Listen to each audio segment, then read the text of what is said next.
स्वाध्याय प्रश्न क्रमांक 1. कवयित्रीला असे का म्हणावेसे वाटते?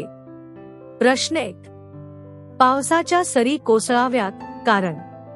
उत्तर. समाजातील असणारा भेदाभेद मिटून जावा. प्रश्न 2.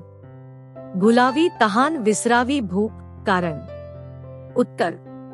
नवनवीन गोष्टींची निर्मिती करण्याची इच्छा व्हावी.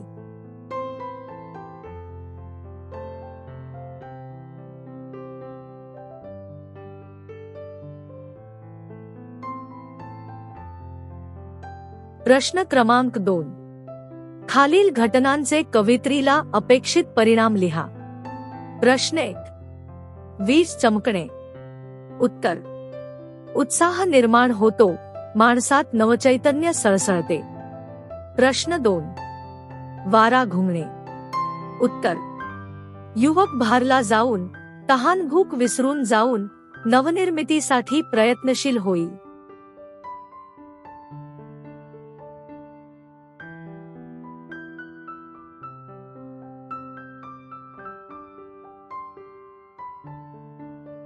प्रश्न क्रमांक 3. खालील प्रतीके व त्यांचा अर्थ यांच्या जोड्या लावा. उत्तर खाली दिले आहे.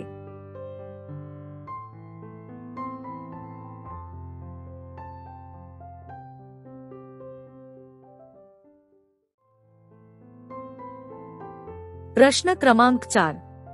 भावार्थाधारित. मातीत माती व्हावी एक, पुसून टाकीत भेदाभेद या काव्यपंक्तीतील सामाजिक आशय स्पष्ट करा. प्रश्न 1. मातीत माती व्हावी एक, पुसून टाकीत भेदाभेद. उत्तर. संदर्भ कवयित्री प्रतिमा इंगोले यांच्या पुन्हा एकदा या कवितेतून ही काव्यपंक्ती घेतली आहे. मानवाच्या आशावादाचे दर्शन यातून घडले आहे. स्पष्टीकरण पुन्हा एकदा पावसाच्या सरी बेभान होऊन कोसळाव्यात. या बेभान सरींमुळे मातीत माती मिसळून जावी, ती एकजीव व्हावी. याचाच अर्थ या मातीतील म्हणजे समाजातील सगळा भेदाभेद मिटून जावा, समाजात एकोपा निर्माण व्हावा. म्हणून मातीत माती एक व्हावी असे कवयित्रीला वाटते.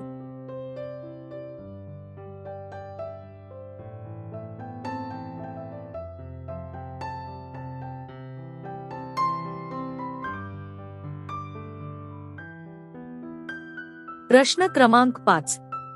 अभिव्यक्ती. प्रश्न 1. आपल्या देशात शांती निर्माण व्हावी यासाठी पुन्हा एकदा काय व्हावे असे तुम्हास वाटते ते स्वतःच्या शब्दात सविस्तर लिहा. उत्तर. आपल्या देशात आज भ्रष्टाचार, अन्याय, अत्याचार, स्त्री शोषण, बाल शोषण असे अनेक वाईट प्रकार घडत आहेत. त्यामुळे आपल्या देशात आज अशांतीचे वातावरण निर्माण झालेले आहे. यासाठी पुन्हा एकदा क्रांती घडवून आणण्यासाठी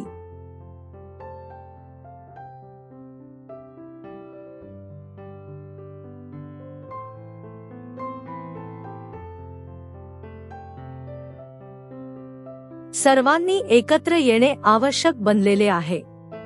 देशात वाढत चाललेली अराजकता व अंधाधुंदी कमी करण्यासाठी सर्वांनी प्रामाणिकपणाने आपले कर्तव्य निभावले पाहिजे.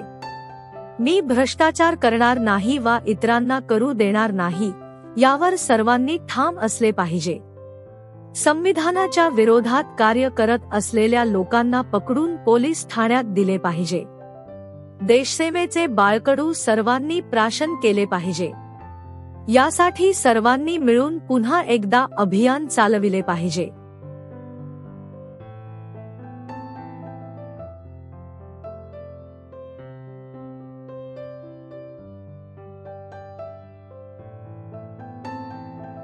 प्रश्न 2. कवितेचा तुम्हाला समजलेला भावार्थ स्पष्ट करा. उत्तर. भावार्थ. पुन्हा एकदा चमकावी वीज, उतरावी खाली भिनावी, रक्तात पेटावे स्नायू करीत पुकार. पुन्हा एकवार निसर्गातील विविध प्रतीकांचा वापर करीत कवयित्री नवनिर्मितीचा ध्यास घेतलेल्या मनाच्या भावस्थितीचे छान वर्णन करतात. त्या म्हणतात की पुन्हा एकदा वीज चमकून खाली उतरून यावी.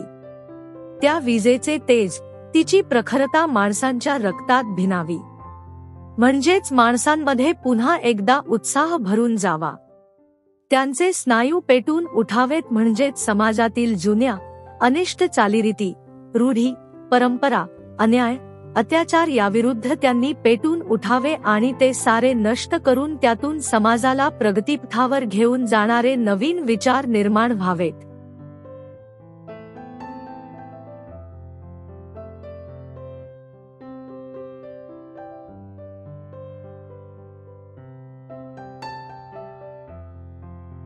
पुन्हा एकदा घालीत पिंगा पावसाच्या सरी व्हाव्यात, बेभान कोसळाव्या खाली मातीत माती व्हावी एक, पुसून टाकीत भेदाभेद.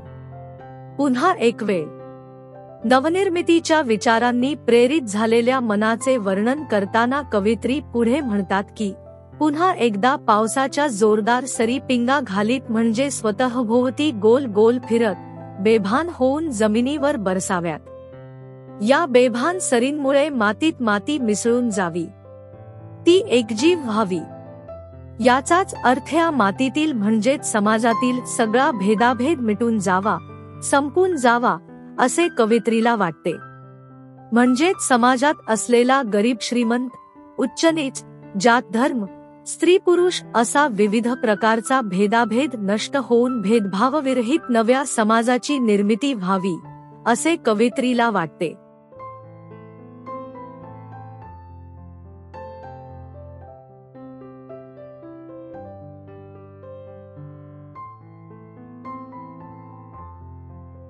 पुन्हा एकदा घुमावा वारा युवक इथला भारला जावा, भुलावी तहान विसरावी भूक, नवनिर्माणाची लागावी चाहूल, उजळावी भूमी दिगंतात. पुन्हा एकदा नवनिर्मितीचे विचार प्रखरतेने मांडताना कवयित्री पुढे म्हणतात की, पुन्हा एकदा नव्या सुधारणांचा वारा आपल्या समाजात घुमत यावा. या वायाने इथला प्रत्येक युवक भारून जावा. इथल्या तरुणाने मंत्रमुग्ध होऊन तहानभूक विसरून नवनवीन गोष्टी निर्माण करण्याची आस धरावी. नवनिर्माणाची चाहूल त्याला लागावी. नवीन विचारांचा नवा समाज निर्माण व्हावा. नव्या विचारांनी, नव्या कर्तृत्वाने आपली सारी भूमी उजळून निघावी. म्हणजेच आपली भारतभूमी पुन्हा एकदा प्रखर तेजाने तळपावी, तिची कीर्ती सगळ्या जगभर पसरावी, असेच कवयित्रीला वाटते.